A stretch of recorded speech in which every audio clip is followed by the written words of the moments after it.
बिस्मिल्लाहिर्रहमानिर्रहीम। दोस्तों, मैं हूं अब्दुल गनी, मैं हूं एक बायोलॉजी कोच। आज जो है हम एक नया लेक्चर स्टार्ट कर रहे हैं। लेक्चर है कार्बोहाइड्रेट्स। जो एनिमल जो फूड इस्तेमाल करते हैं उसके कुछ कंपोनेंट हैं, उन कंपोनेंट में एक कंपोनेंट जो है वो है कार्बोहाइड्रेट्स। इसके अलावा उसमें लिपिड्स हो सकती हैं, फैट्स हो सकते हैं, ये मेजर कंपोनेंट हैं। और भी बहुत सारे कंपोनेंट हैं। 12 carbohydrate basic source of energy for animals. जानवरों में जो एनर्जी हासिल करने का सबसे बुनियादी जरिया है वो कार्बोहाइड्रेट्स है। अब एज इट प्रोवाइड हाफ और 3/4 ऑफ टोटल कैलोरीज, किसी भी जानवर को जितनी कैलोरीज चाहिए लाइफ एक्टिविटीज के लिए, उनमें से आधी या 3/4 जो है वो हम कार्बोहाइड्रेट से हासिल करते हैं। तो इस तरह कार्बोहाइड्रेट की बहुत ज्यादा इंपॉर्टेंस हुई, क्योंकि उन्होंने मेजर शेयर डाला किसी भी एनिमल की एनर्जी रिक्वायरमेंट के लिए।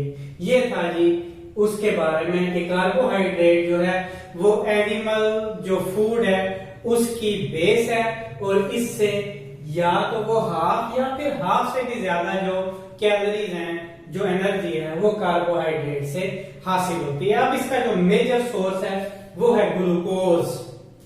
जो हम खुराक लेते हैं, कार्बोहाइड्रेट सबसे ज्यादा जो इस्तेमाल किया जाता है जानवरों के अंदर वो है ग्लूकोज।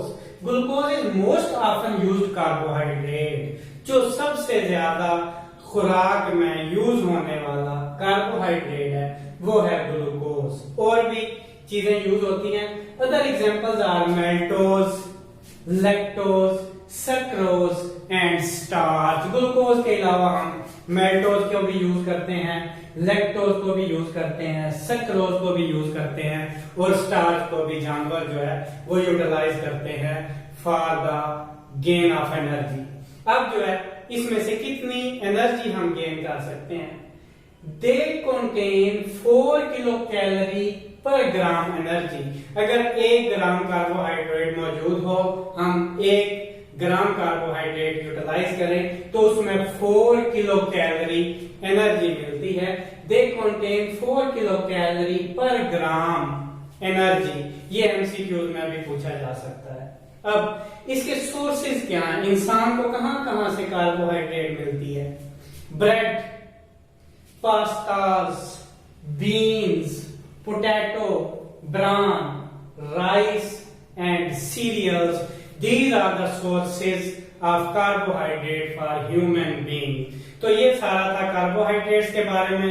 3 स्टेप्स में हमने पढ़ा। पहले ये सोर्स ऑफ एनर्जी है, दूसरे नंबर पे हमने देखा कि ये कौन कौन सी शक्ल में कार्बोहाइड्रेट जो है जानवर यूज करते हैं, और तीसरे नंबर पे हमने ये देखा कि इसके सोर्सेज क्या हैं, कहां से हम इसे हासिल कर सकते हैं। ये था जी कार्बोहाइड्रेट्स के बारे में। बाकी कंपोनेंट हम एक एक करके स्टडी करेंगे कि फूड के, एनिमल फूड के कंपोनेंट कौन कौन से हैं और वो कहाँ पे हासिल होते हैं और क्या उसकी बॉडी के अंदर यूटिलाइजेशन है।